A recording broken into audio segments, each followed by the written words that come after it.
After a month of waiting, Oda has finally made his return. We're here to cover One Piece chapter 1087. A lot of people want to draw the comparisons to this chapter with chapter 574, which, if you don't know, that chapter is where that is a significant chapter not only in the series but also in Luffy's life, because that's where Ace dies. Even though technically speaking people want to make the comparisons, I think the comparison should be with chapter 573, considering that's when the ending of that chapter is where Ace protected Luffy by taking Aokiji's attack, and the comparison is that Garp did the same thing for Kobe, taking Shiryu's attack. So Garp technically isn't dead yet, even though people want to go over the cover story, because obviously Luffy and Nami was playing again with whack-a-mole with Luffy. In this cover story we got Ace with a capybara, which is a rodent from South America, so that's interesting. Two things to note, you see two of them. It looks like the one in the bath has a cigar being lit by Ace, so that's actually really cool. There are a lot of references to Marineford in this rescue art mission for Kobe, not just in this chapter but also just like the whole rescue mission from Garp to like get Kobe back. Getting to Marineford for Luffy was rescuing Ace, so it's the same thing here with Kobe, and now it's more in question than ever before whether or not Garp is actually going to make it. So we start off the chapter with it looks like the aftermath of the damage, or at least the wreckage of Garp versus Aokiji, because we're seeing battleships with punch marks being left and also marks by Aokiji, because we see eyes being covered on one side of the ships that got blown apart, and we see obviously other ships being blown apart, and it's been described as Admiral Garp, and they recognize it's Aokiji. And I like how they describe it as the strength of these heroes was not given to them, that they had to work really hard. Like obviously Garp, we kind of figured, and I guess Aokiji to a certain extent as well had to hone his skills as well. We kick off the action with San Juan Wolf being blown into the water literally by Garp, so that was actually pretty impressive considering the size of San Juan Wolf and the fact that he's a devil fruit user, but they don't seem to be too concerned about getting him back. Instead, Vasco Shot appears, takes a swig of alcohol to like spit fire on Garp, but Garp actually takes some of the pirates and actually uses them as shields to protect them, to take the flames instead. So that was actually really funny, and it also does damage to the islands as well. But you see the severity of the damage because you see Avalo Pizarro in the skull getting worried and getting triggered as well. But you see the ship, and we also find out that Sword's been split into two groups. We see Kujaku and Tachigi along with Hibari trying to get back to normal after being frozen solid by Aokiji. It kind of reminds me of what happened with Robin and the Straw Hats trying to get her back to normal, and Luffy as well. In the meantime, you got the other half of you got Kobe, Helmeppo, and Prince Groot alongside Garp. Looks like everything's going their way. It said Aokiji's like, I'm not gonna let you leave that simple. Garp's like, yo, you better not. All of you listen up. Run at full speed towards the sea and we'll be alright. Don't die. It's funny, as soon as Garp gives that speech, Kobe gets distracted by a woman getting taken hostage, but it's a distraction because Kobe's like, oh, I'll save you. And then Groot is like, no, you idiot, it's a trap. So in comes Shiryu with using his invisibility, trying to attack Kobe, but instead Garp sees this coming and actually takes the hit. Now, it's interestingly enough, they mentioned that Garp is using like armament haki to mitigate the damage, but Shiryu is still able to pierce Garp despite that. So that's pretty impressive. Garp wastes no time. He takes the hit and actually punches Shiryu, even though he's invisible. He's using his invisibility. He punches Shiryu into the ground, a la Whitebeard style. So talk about Marineford vibes. And what's impressive though, I gotta give him credit, Shiryu is still conscious after that attack. So I don't know if he's using advanced Conqueror's Haki on that attack. I don't know. Kobe, Helmeppo, and Prince Groot freak out about this because obviously, and Kobe's like, oh, I screwed up. This is all my fault. And then Garp's like, yeah, no big deal. I was like, he was aiming for me from the start, so he knew he was aiming for Garp, but Garp just had to step in to protect Kobe because that's his role. Like, he's that like we're beginning to witness the end of an era. Like the other pirates feel like they're confident enough they can, now he's been weakened after using Iron Body, that they can take down Garp. Aokiji's like, no, you can't. Just like step back and let me do this. He charges in and tries to use his ice glove to attack Garp, his former sensei. And we also find out too, and I actually like the kind of Oda revealed this, like Garp's bounty, because we know that Buggy, as his influence as a Yonko, has been able to put bounties on the Marines' heads, and we now know the admirals have bounties on their heads. Garp has a bounty of 3 crowns, which is the equivalent of 3 billion berry bounty, which is the same as Luffy, Law, and Kid. I think Buggy's bounty is higher than all 4 of them, which technically speaking, I think that's kind of lowballing Garp when you consider everything. But then again, it is Buggy that's putting down this amount. It's not really the Marines. I'm pretty sure the Marines, if Garp turned rogue like Aokiji, joined the pirate crew and had a bounty on his head, it would be much higher than what it is now. It would not be equal to Luffy. So either way, like I said, Aokiji comes in with an ice glove to attack Garp, and we get this triggers a flashback with them training back in the day. With Aokiji looking to learn from Garp since he's learned all the basics. Garp's like, yo, get the hell out of here. And then we see them both trading without using Haki, by the way. So that's a pretty good indicator that both of them had Haki back then, even Aokiji. We see them punching ships, which is similar to what we saw at the start of the chapter, only obviously it's present time because we see Django there, and I'm pretty sure Django wasn't a Marine back then. And then we see Garp getting triggered because not only does he realize that his son, Monkey D. Dragon, is a revolutionary, or is actually the leader of the revolutionaries. Also, it's like, oh, my grandson, Luffy, he's also become a pirate. I won't stand for this. And then Aokiji's been nonchalant. They're obviously building the connection between the two, and Aokiji's like, it's not my problem. And then Kuzon's the one that says, looks like you've raised quite the troublesome enemy. And I can only assume he's not just referring to like himself, but also Luffy. See, Luffy is technically an enemy since Garp is a member of the Marines. So, and then Garp and Aokiji both punch one another, and it looks like a Conqueror's Haki clash. Whether or not it's like a lot of people want to debate this, that Aokiji is using Advanced Conqueror's Haki or has the ability to use Advanced Conqueror's Haki. Garp, we know for sure has it because we saw it in chapter 180. He used it and he destroyed most of the island. So obvious, and we do see black sparks. So whether or not Aokiji, you can make that debate all you want. I personally would not be shocked considering Aokiji was a member of the original 3 admirals, and I'm pretty sure that Alkainu has to have Advanced Conqueror's Haki. Maybe Kizaru as well. We'll find out pretty soon. The clash sends them both back, and it obliterates more of the island, and that's enough to keep Garp down until the end of the chapter. Because Pizarro uses this opportunity to like actually use this moment to actually attack, try and reach out for the ship. So he pulls out his hand on some Pika type of deal. Like I said, the devil fruit out of Pizarro, the island iron fruit that he has, seems to be an upgrade from the devil fruit that Pika had. So he brings out his arm, similar to what you see with Pika, from the island, and it looked like he's about to reach the ship.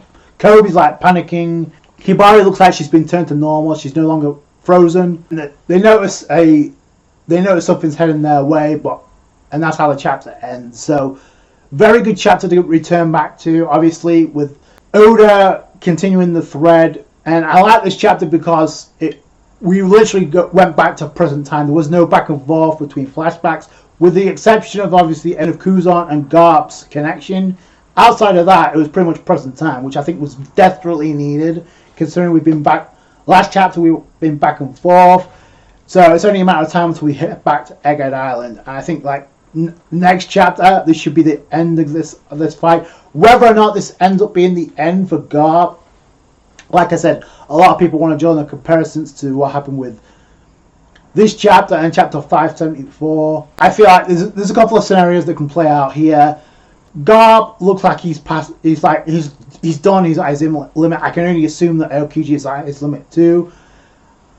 I get the feeling like a number of scenarios could happen. 3 come to mind immediately. The first one is because in chapter 1080 we saw Perona literally bust Kobe, freed Kobe on the condition that he frees Gecko Moria. We still have not seen Moria, so maybe he could show up and actually get revenge. Maybe he could attack Shiryu or do something to Avalo Pizarro to prevent the attack, because he, technically speaking, Shiryu was the one that killed Absalom and took his devil fruit, and Gecko Moria seemed very pissed by that. So I can definitely see him playing a role, or Gecko Moria just left. The second scenario, since we see members of Sword and non-members of Sword actually affiliated with this rescue mission of Kobe, maybe because we see Tashigi, and usually when you see Tashigi, Smoker's not too far behind. I can see Smoker showing up somewhere to actually help out, and I can't see Smoker doing much else other than helping out here, especially with Aokiji involved. And it looks like Aokiji is like really falling off the cliff, literally, because it's like, okay, it's one thing to like try and like play a role to actually and reveal to be a double agent, but Oda is having Aokiji play this role to perfection. Like he's really committed, like so much so he's willing to kill Garp, the guy that trained him. I mean, this is going to spill over to the conflict with the Straw Hats, no question. It's obviously going to affect Kobe, but to what extent, I'll get to that in a minute. So yeah, this chapter was pretty much set in stone, no pun intended, to like hype up the Blackbeards without Teach there, the Blackbeard pirates. I said this the moment Garp showed up. Like there's a reason, and it's obviously confirmed. We don't know if Teach is on that ship that's heading to Egged Island. Like I said, it looked like they split into 3 different groups. We'll have to wait and see what lies on that ship. But right now, the group that's on Fallen Island is like that's going to hype up the Blackbeard Pirates going into the final arc, because Teach already has the hype. He already has the plot device. He's not losing until the final arc. That's number 1. Number 2, the rest of the pirates got Katarina Devon and Vasco Shot. Both of them got turned to stone by Boa Hancock and got bitched out. So speaking of being hyped up, and boy, talking about Kobe dodging the bullet, this whole rescue mission has not done Kobe any favors, unless this is leading the third scenario that can play itself out, which may be the case. But my gosh, is Kobe gonna need a power boost for sure, because he has observation hockey, but he couldn't sense like, you can hear the cries of people of Marines during Marineford that the trauma awoken during Marineford. So he has advanced type of observation hockey, yet he couldn't sense Shiryu with the invisibility, although Garp did. So that's a problem, because if this is leading to Kobe teaming up with Luffy to take down Blackbeard, which I'm guilty about speculating about, theorizing about that, because what else could it be leading to? With why would Teach kidnap Kobe just for this to happen, if it's not leading to Kobe to at least get something out of this? So he's going to need a power boost, or he may end up doing the same thing Luffy did during Marineford when Ace was about to be executed. Luffy triggered the Conqueror's Haki to knock out the Marines and prevent that from happening. Kobe, because that's the only type of Haki he hasn't awakened yet, it would be fitting if he did something similar here to maybe stop the attack and knock out some of the pirates. I don't know if he's going to knock out other Pizarro. But if not, then boy, this does not do Kobe a world of favors. And it said, I think Kobe dodged the bullet against Boa Hancock, because my God, a lot of people want to like made the claim that Kobe could have handled Boa Hancock. Not a chance. Like, if you think for one split second Kobe is a match right now for Boa Hancock, no. I'm sorry. Like, no, this chapter pretty much confirmed. Unless he gets a massive power boost, or this could lead into some pretty interesting character development and character growth for Kobe, because Luffy had to cope. It took a while, but he had to cope with the loss of Ace, and he did, and he used that pain to make himself stronger, and during the time skip. So he overcome that, and he's overcome that trauma, because all you have to do is look at the beginning series of Wano when Tama was like freaking out about Ace, when Luffy literally explained to Tama like Ace isn't coming, Ace isn't returning, he's dead.